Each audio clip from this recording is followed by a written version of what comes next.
don't want to say with people and with others, to say, tell me about yourself. If you can talk about things, you and I were talking just a few moments as we were driving from Newton, which took 4 hours and 20 minutes. And you asked me a question, how I became involved in this, and then you asked me a question, how I met my wife, and you said, you know, that's a question that I find I can get people to talk. And get people to talk and to share and not to die alone. And so for me, this hospice is such a great organization. And if you need information, check with North Shore Hospice of Greater Boston or your other hospice. And they have so much to give. And then I learned something, that death isn't only about the person who is dying. It is about the person who's dying. It's also about the person who has died. And the question is, how then do we have Kavod Hamet, the honor of the dead, Kavod HaChai, the honor of the living? And what I have learned, and let me tell you, I haven't learned it by reading books and by PowerPoints. What I've learned is by listening to the people who dare to share their lives with me. They're talking to me.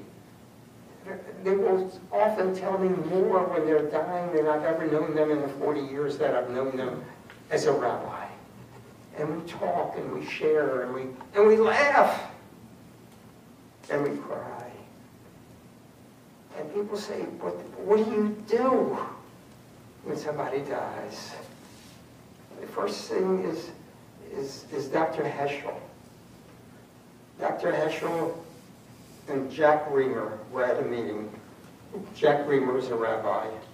And Dr. Abraham Joshua Heschel, great Jewish theologian, got a call that when one of the students or the rabbis had died, he took Rabbi Jack Reamer and he says, we're leaving. And they took a flight somewhere, they flew somewhere, and they walked into the home where the person had died, and everybody was expecting, what is Rabbi Abraham Joshua Heschel going to say? He's the greatest philosopher, one of the great philosophers of our time. He sat down, he didn't talk to anybody. And at the end, he came, and he saw the family, and he hugged them. And they really said, that meant more than anything else. What I'm trying to say to you is love understands love. It needs no words. So when we come in, we don't come in with all of this nonsense, with all of these phony baloney statements. We want to say something. And I love the Jewish approach is silence. You don't have to talk. Don't say, I know how you feel. How in the hell do you know how I feel?